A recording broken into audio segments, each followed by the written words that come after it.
Bismillahirrahmanirrahim. Assalamualaikum warahmatullahi wabarakatuh. Alhamdulillah, bertemu lagi kita dalam siri-siri video perkongsian saya berkenaan dengan harta pusaka.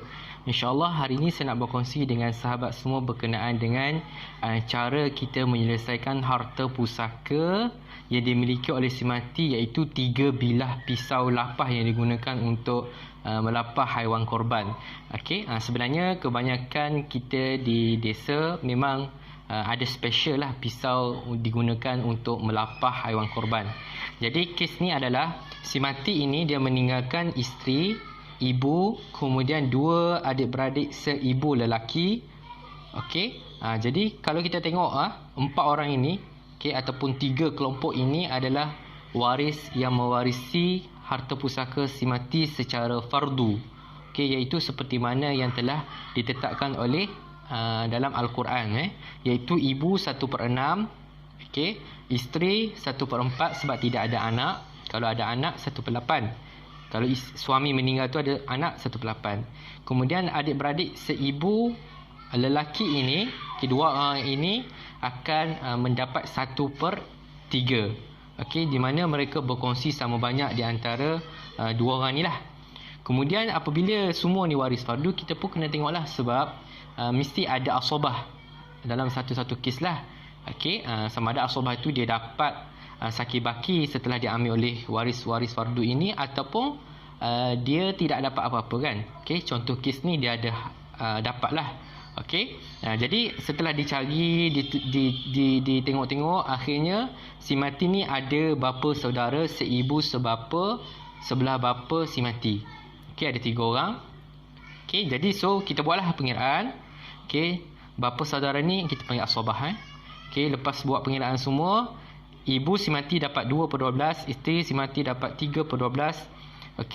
Setiap orang daripada adik-beradik seibu lelaki si mati akan dapat 2/12. Kemudian setiap orang daripada bapa saudara seibu sebapa bapa si mati akan dapat 1/12 setiap orang.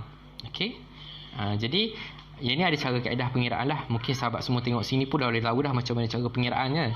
InsyaAllah untuk cara pengiraan nanti kita akan masuk bab bahagian kedua buku Faham Faraid tulisan Ustaz Ihmi Hanis, iaitu khusus berkenaan dengan cara pengiraan. Kemudian harta tinggalan si mati naik 3 bilah pisau lapah. Yang lebih kurang harga dia 1 unit ataupun 1 bilah 120. So ada 3, jadi jumlah keseluruhan adalah RM360. Untuk mudah pusaka ni kita buat nilai lah, senang sebab dari situ kita boleh dapatkan nilai setiap portion faraid tersebut. Kemudian katakanlah di kalangan adik-beradik seibu lelaki ni ada seorang ni Asri. Asri ni dia ni kaki sembelih lembu lah contohnya. Dan memang pun mereka berdua ni sebelum ni memang sembelih lembu bersamalah. Maksudnya kalau ada 2 orang ni, proses penyembelihan haiwan korban tu berjalan dengan lancar. Jadi mereka ni jadi seolah-olahnya memang Asri ni memang dia pun nak pisau lapah ni kan. Jadi Asri boleh dapatkan ketiga pisau ini dengan syarat dia mesti mendapat persetujuan daripada waris-waris lain yang berhak ini. Dia kena jumpa ibu si mati ni, dia kena minta kebenaran. Jika ibu si mati ni kata tak apalah Asri, kau ambil lah, lagipun mak dah tua, mak nak buat apa sangat pisau lapah ni kan. Mak bagilah hak mak kepada engkau. So tak ada masalah. Kemudian Asri ni kena jumpa isteri si mati pula. Contohnya isteri mati kita panggil Kak lah. Kak, saya nak pisau lapah arwah ni, boleh tak? 3 saya nak. Isteri si mati dia kata tak nak. Dia tak bagi. Dia kata kalau kau nak pisau tu kau kena bayar hak aku. Jadi Asri dia kena bayar hak isteri si mati ni, iaitu 3/12 daripada nilai keseluruhan pisau yang ada ini, iaitu 360, jadi RM90. Jadi Asri kena keluarkan duit dia RM90, kemudian bagi kepada isteri si mati. Kemudian Asri pergi pula jumpa adik-beradik seorang lagi ni. Dia minta kebenaran juga. Kemudian adik-beradik ni kata tak apalah Asri kau ambil lah. Lagipun aku bukannya kerja-kerja sembelih-sembelih ni bukan aku selalu buat pun. Dia pun bagi. Jadi Asri boleh terus ambil. Kemudian dia kena jumpa lagi 3 orang ni, bapa saudara ni, minta kebenaran lagi. Kemudian bapa saudara dia kata ambillah Asri, aku ni dah tua, manalah larak nak lapah-lapah haiwan korban ni. 3 orang ni pun setuju. serahkan hak kepada asli tanpa minta bayaran balik dan sebagainya. Jadi selesailah. So Asri bayar RM90, dia boleh dapatkan 3 bilah pisau lapah korban arwah si Bati ni.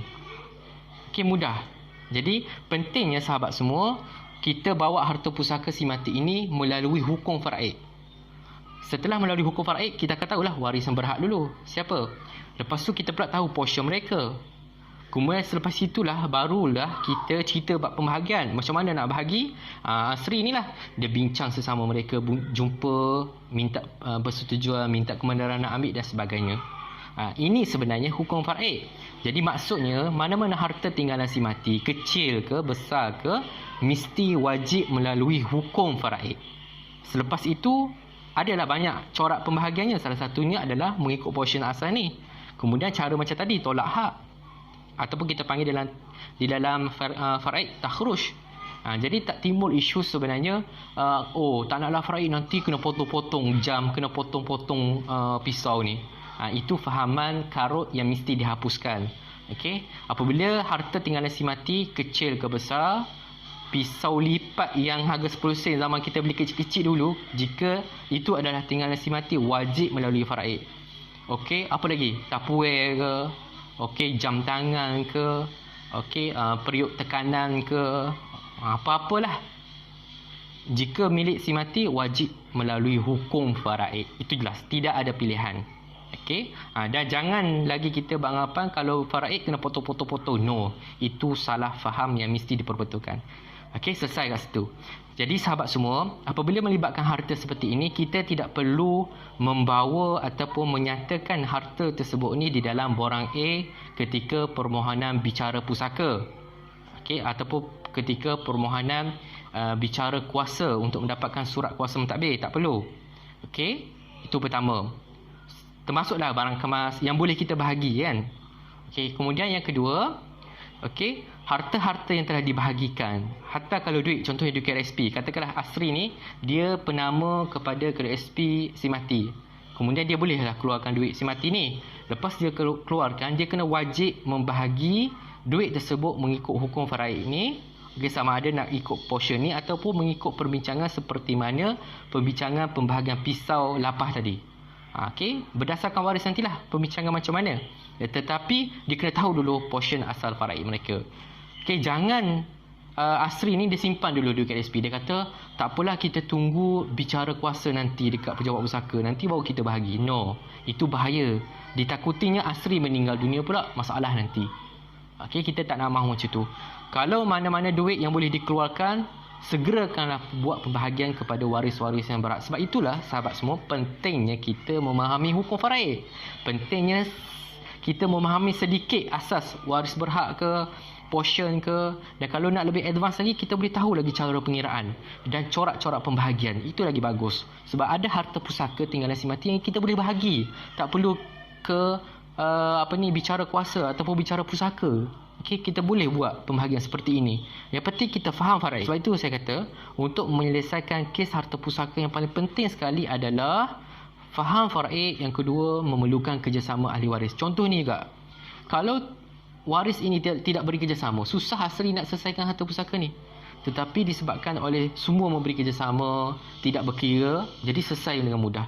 Sama juga sahabat semua, harta pusaka yang memerlukan pentadbiran, yang perlu dibawa bicara kuasa, yang perlu dibawa bicara pusaka, mesti melalui kerjasama semua ahli waris. Kalau tak ada kerjasama, masalah. Walaupun waris itu tak ramai, ataupun walaupun harta pusaka itu kecil saja.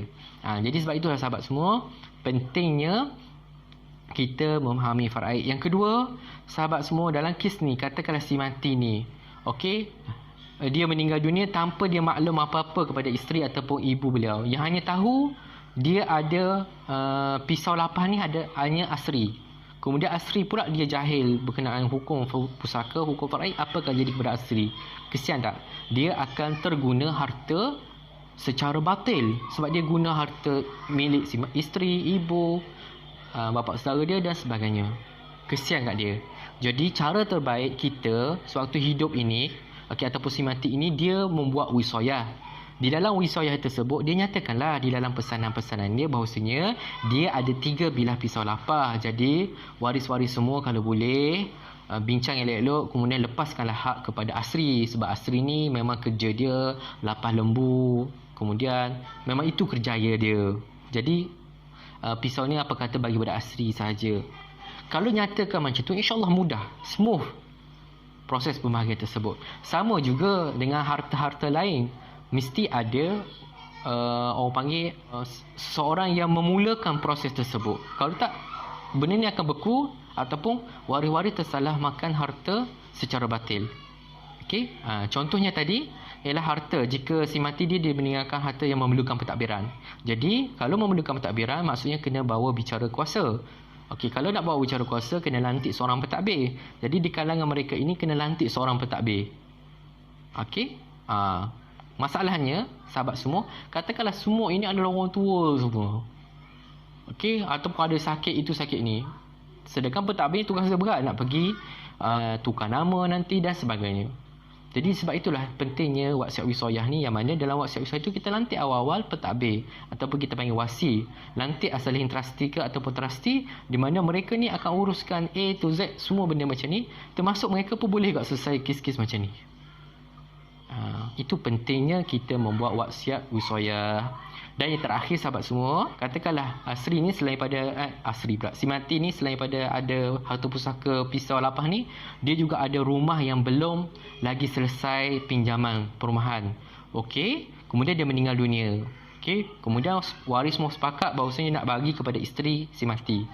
Okey, alhamdulillah mudah. Tetapi isteri si mati ni, mengikut bacaan banyak saya baca, sesuatu harta tinggalan itu, pusaka itu tidak boleh ditukar nama kepada penama baru selagi tidak selesai hutang si mati. Jadi di mana isteri ni untuk dapatkan cash segera untuk bayar baki pinjam tersebut?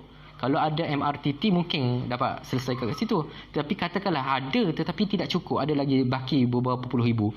Di mana isteri ni dapatkan cash segera? Kalau isteri ni bekerja, okey, katakanlah waktu si mati ni meninggal dunia, isteri ni tua, dah pencen, duit pun cukup-cukup je. Kat mana yang dapatkan duit tu? Kat mana yang dapatkan duit tersebut? Jadi salah satunya adalah si mati ni dia kena menyimpan di tabung yang ada penama, contoh tabung haji. Okey, kemudian bagi arahan dekat duit penama tersebut supaya guna duit tersebut untuk selesaikan baki pinjaman rumah. Ataupun cara yang terbaik adalah dengan menyumbang di dalam takaful hayat, kerana di dalam takaful hayat manfaat takaful jika meninggal dunia serendah-rendahnya pun 100,000, 200,000 juga.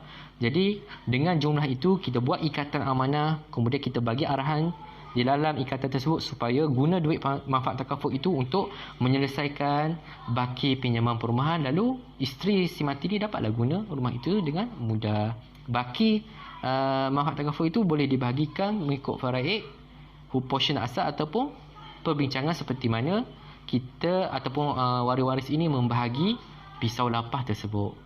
Jadi penting sahabat semua faham faraid, buat perancangan wisayah, dan yang ketiga adalah menyumbang di dalam takaful hayat. Wallahu alam. Assalamualaikum warahmatullahi wabarakatuh.